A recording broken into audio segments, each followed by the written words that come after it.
आज की इस वीडियो में हम लोग को जानना है कि एक सर्कल का एरिया पाई आर स्क्वायर कैसे होता है। और इस पूरी वीडियो को देखने के बाद आपको समझ में आ जाएगा कि एक सर्कल का एरिया पाई आर स्क्वायर क्यों होता है। तो सबसे पहले हम यहाँ पे एक सर्कल बनाएंगे और उसके बाद इस सर्कल को एक रेक्टेंगल का शेप देंगे और फिर उस रेक्टेंगल से हम लोग पता करेंगे कि इसका एरिया पाई आर स्क्वायर क्यों होता है। तो किसी भी एरिया को निकालने के लिए हम लोग को एक रेक्टेंगुलर शेप का होना जरूरी होता है, क्योंकि हम लोग एरिया रेक्टेंगुलर शेप से ही निकालते हैं। तो यहाँ पे हम लोग को निकालना है सर्कल का एरिया। तो इसको हम रेक्टेंगुलर शेप कैसे देंगे यही सोचना है हम लोग को।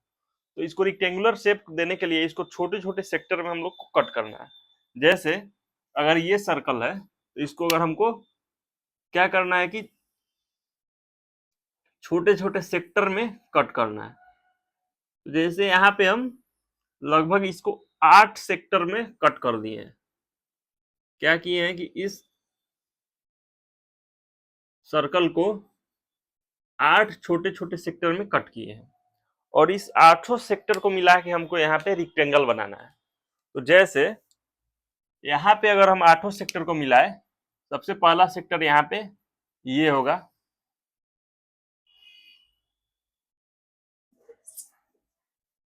सबसे पहला सेक्टर यहाँ पे क्या होगा, ये होगा। फिर उसके बाद में दूसरा सेक्टर क्या हो जाएगा, ये हो जाएगा।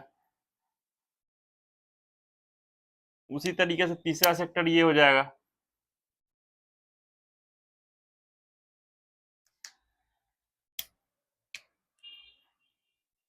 चौथा सेक्टर ये हो जाएगा।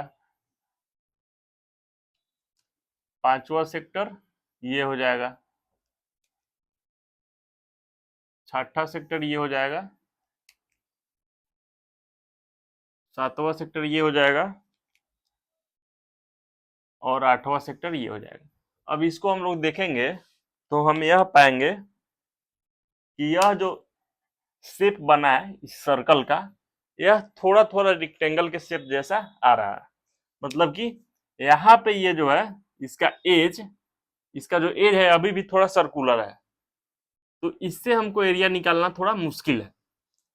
लेकिन अगर इस सेक्टर को हजारों छोटे छोटे इस सर्कल को हजारों छोटे छोटे सेक्टर में तोड़ दे, तब यहाँ पे जो रेक्टेंगल बनेगा उसका जो एज होगा वो एक स्ट्रेट लाइन हो जाएगा। जैसे अगर हम इसको और छोटे सेक्टर में तोड़ दें, जैसे यहाँ पे बिल्कुल एक छोटा सा सेक्टर में तोड़ दें, ऐसा समझिए कि यह इससे भी बिल्कुल छोटा है। इतना छोटा है कि यह जो सर्कुलर है यह भी एक स्ट्रेट लाइन हो जा रहा है।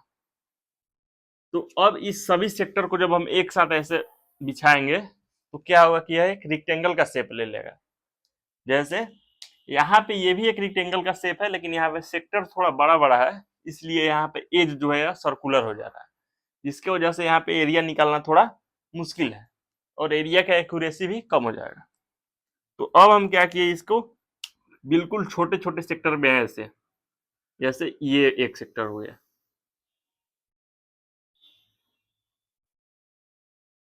क्या हुआ, ये एक सबसे पहला सेक्टर ये हो गया, बिल्कुल छोटा। मतलब इतना छोटा सेक्टर हो गया कि यहाँ वाला जो सर्कुलर है वह स्ट्रेट लाइन की तरह दिखने लगा। अब फिर अगला सेक्टर क्या हो जाएगा, यहाँ पर अगला सेक्टर ये हो जाएगा। फिर उसके अगला सेक्टर कौन हो जाएगा, फिर उसके अगला सेक्टर ये हो जाएगा। फिर अगला सेक्टर ये हो जाएगा। फिर अगला सेक्टर ये हो जाएगा। इसी तरह मतलब